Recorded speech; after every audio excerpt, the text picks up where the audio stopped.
नमस्कार। आज हम लोग पढ़ेंगे नानी की नाव चली।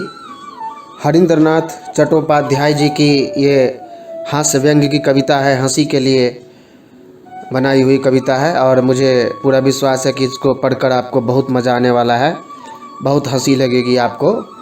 और एक अच्छी खबर ये भी है कि ये केवल पढ़ने के लिए है, इसमें प्रश्नोत्तर वगैरह का झमेला नहीं है।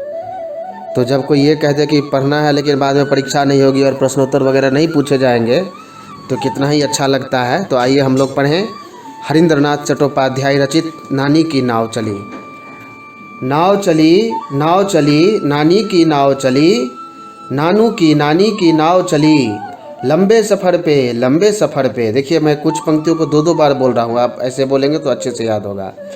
सामान घर से निकाले गए, नानी के घर से निकाले गए, इधर से उधर से निकाले गए, क्या क्या डाले गए, एक छड़ी, एक घड़ी, एक तलवार, एक सलवार।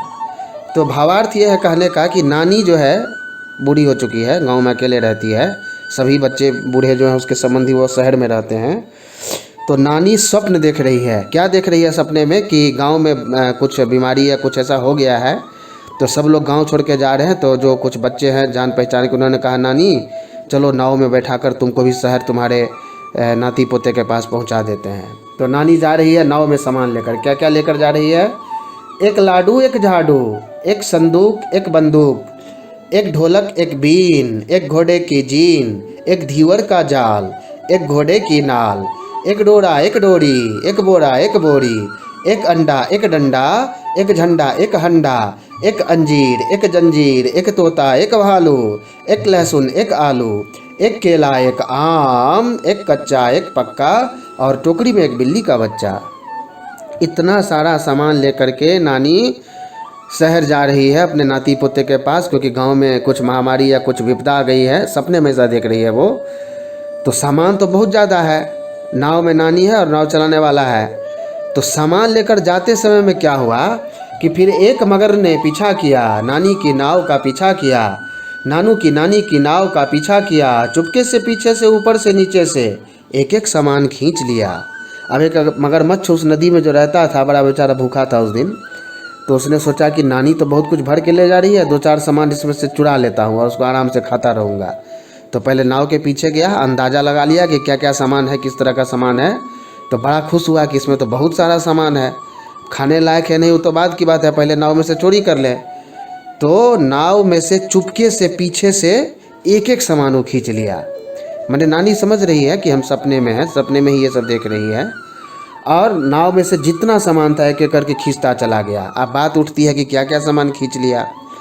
तो सामान वही सब चुरा लिया या खींच लिया जो नानी चढ़ाई थी। तो नानी क्या क्या चढ़ाई थी?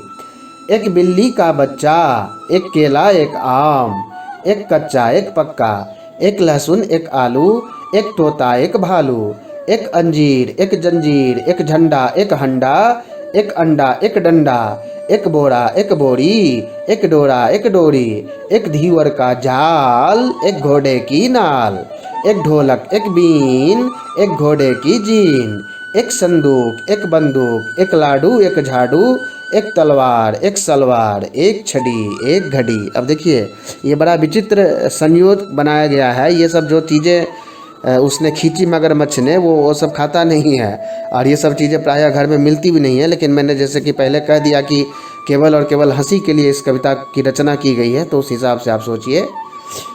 मगर नानी क्या कर रही थी? नानी थी बेचारी बुढ़ी बहरी, नानू की नानी थी बुढ़ी बहरी, नानी की नींद थी इतनी गहरी, नानी की नींद थी इतनी गहरी, कितनी गहरी? तो नदिया से गहरी, दिन दोपहरी, रात की रानी, ठंडा पानी, गरम मसाला, पेट में ताला, 16.5, 15 के 15, दूनी 30, तिया 45, चौके 60, पंजे 75, छक्के 90, सत्ते पिचलन, अट्ठे पीसन, 90 पतीसा, गले में फंदा। हरिंद्रनाथ चट्टोपाध्याय जी ने हंसी के लिए इसकी रचना की है और खेल खेल में ये भी बता दिया है कि पहले के समय में दो कान दो, दो दूनी 4, दो तिया 6 करके जो पहाड़ा याद करते थे, उसमें 15 का पहाड़ा, जिसको आप 15 का टेबल बोलते हैं, उसका भी कुछ अंश आपको दर्शा दिया है। और आइए अब थोड़ा सा भाषा अभ्यास की ओर चलें। इसमें केवल और केवल एक प्रश्न है कि नीचे दिए गए शब्दों के आधार पर कविता लिखिए। कविता लिखना एक कला है जो एक पेड़ की तरह है। जब आप अपने अंदर उसको लगाएंगे तो कई वर्षों में जाके वो पौधा से पेड़ का रूप लेता है। तो शुरू में आपकी मदद के लिए कुछ शब्द दिए जाते हैं, जैसे यहाँ पर आपको नाव, झील, सूरज, पानी, पेड़, फूल, पत्ते, खेलते हुए बच्चे, हरियाली, ये सब शब्द हिंट्स के लिए, माने सहायता के लिए दिए गए हैं।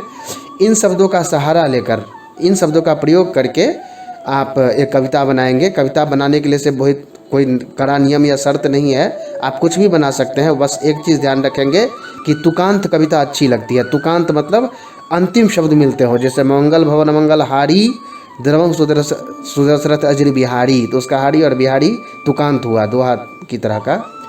तो एक बच्चे ने बहुत अच्छी कविता लिखी थी, मैंने उसे ही लिया है आपको समझाने के लिए।